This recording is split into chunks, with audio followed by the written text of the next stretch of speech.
Tuhan Yesus Kristus. Haleluya. Amin. Salam. Mari kita buka surat Roma pasal yang ke-8. Roma pasal yang ke-8 ayat yang ke-1 dan 2. Roma pasal 8 ayat 1 dan yang ke-2. Sudah dapat? Amin. 1, 2, 3. Hidup oleh Roh. Demikianlah sekarang tidak ada tidak untuk mereka yang ada di dalam Kristus Yesus. Roh yang memiliki telah mengikat kamu dalam Kristus dari dosa dan hukum. Amin. Jadi apa yang dimaksud hidup oleh Roh itu yaitu hidup oleh Roh itu adalah terbebas dari tuntutan hukum Taurat, di mana ketika manusia masih berpikiran bahwa wah saya kalau kayak gini nanti berdosa, kalau saya kayak gini nanti tidak enak sama Tuhan dan lain sebagainya, ya itu belum hidup dalam Roh namanya. Karena apa? Masih dikuasai oleh takutan, tidak enak dan lain sebagainya. Cocok. Padahal sama Tuhan itu bukan tidak enak sama Tuhan, tapi itu seperti Nyaman sama Bapak itu orang tua. Karena dia sebut Bapak kita, jadi bukan seperti Tuhan yang zaman hukum Taurat dulu. Jadi kalau nggak gini sama Tuhan nanti nggak membawa persembahan dan sebagainya itu kayak dosa dan sebagainya. Nah itu hidup dalam agamawi namanya, hidup di dalam kedagingan. Tetapi yang dijelaskan di dalam Roh di sini adalah bahwa tidak ada penghukuman. Jadi selama orang itu masih ada penghukuman di dalam dirinya, di dalam hidupannya, maka dia belum paham bahwa dia berada di dalam Roh di dalam setiap hidupnya. betul. Jadi selalu terasa terhukum terus di dalam sepanjang hidupnya. Padahal hidupnya cuma tidak sampai 100 tahun mungkin ya. Tapi rasanya terhukum terus di dalam hidupannya. Ya, jadi kayak merasa wah ini tidak enak sama Tuhan, tidak enak sama ini dan lain sebagainya. Jadi sepanjang hidupnya hanya untuk itu saja. Nah, jadi ya tahu sendiri ya. Itu pasti negaranya di mana yang biasa begitu ya. Amin. Nah, jadi itulah sebabnya bahwa apa yang Tuhan berikan dalam kehidupan manusia itu adalah kemerdekaan. Mengapa demikian? Karena penghukuman itu membawa kematian, tapi kemerdekaan itu membawa kehidupan. Amin. Jadi contohnya misalnya di dalam dunia itu ada 1000 orang yang jahat atau 1000 orang yang baik.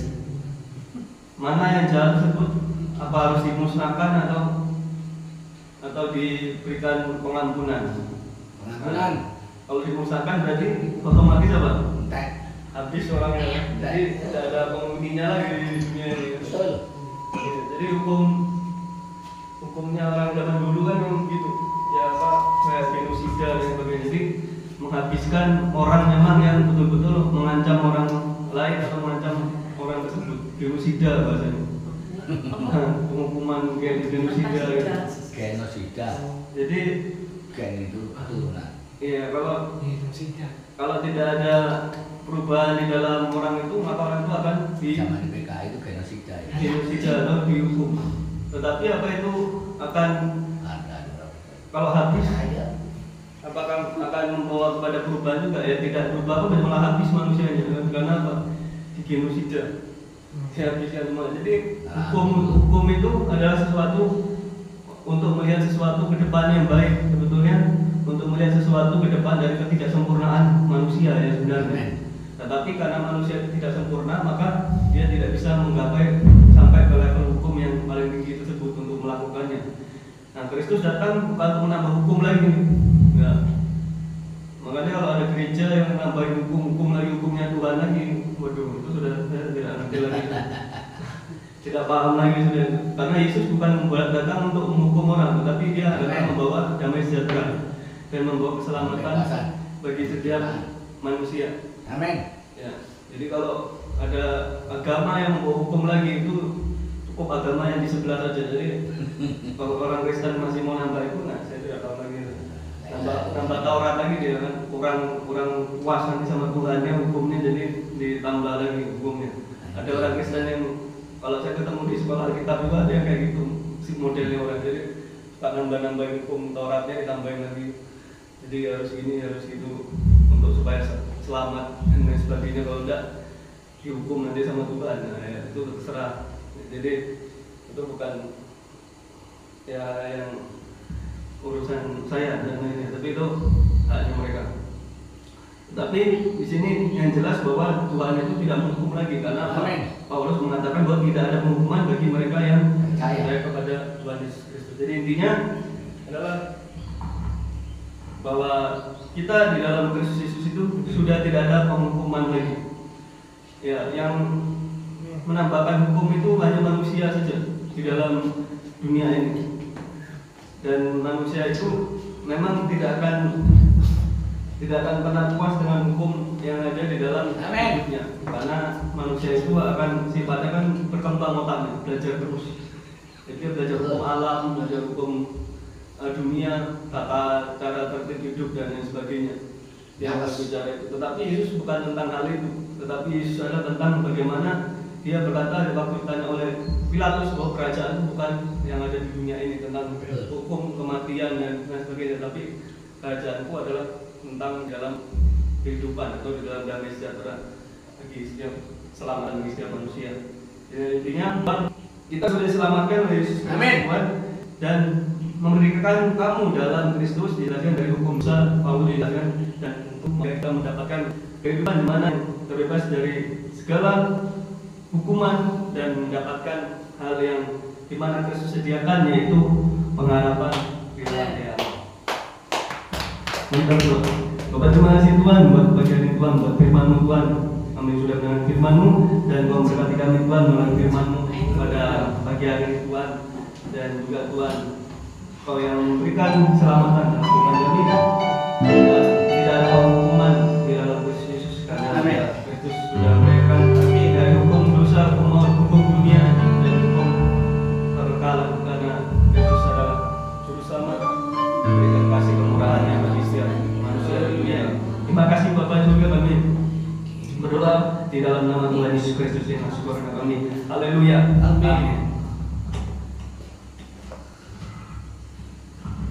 Persembahan dan bersama terangkan oleh saudara saya.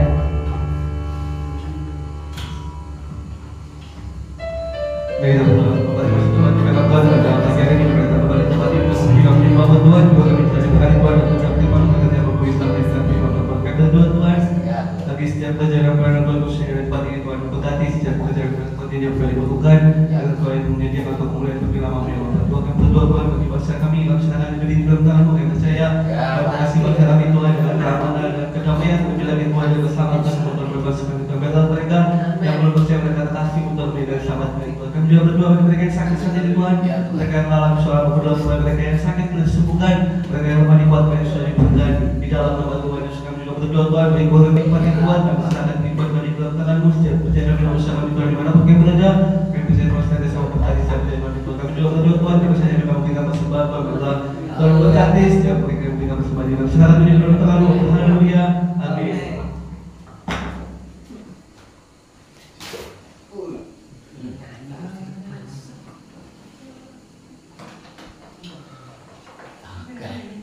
Ada satu solatku yang setia, tak pernah menyakitkan dirimu. Tidak susah waktu ku sendirian, dia tak menemani.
Mari kita tutup ibadah kita dengan pujian Praise the Lord. Bless the Lord, my soul. Oh, my soul. Worship His holy name.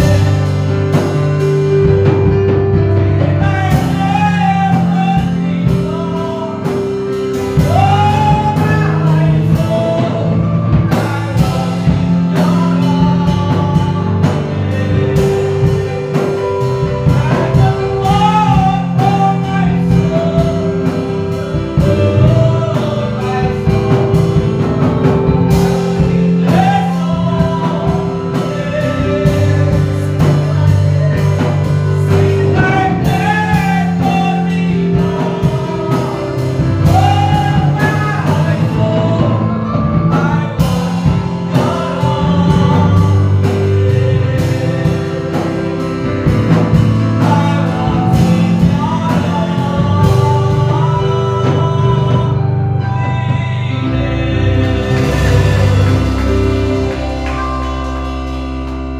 Bangkit dan berdiri, angkatlah kedua tangan saudara.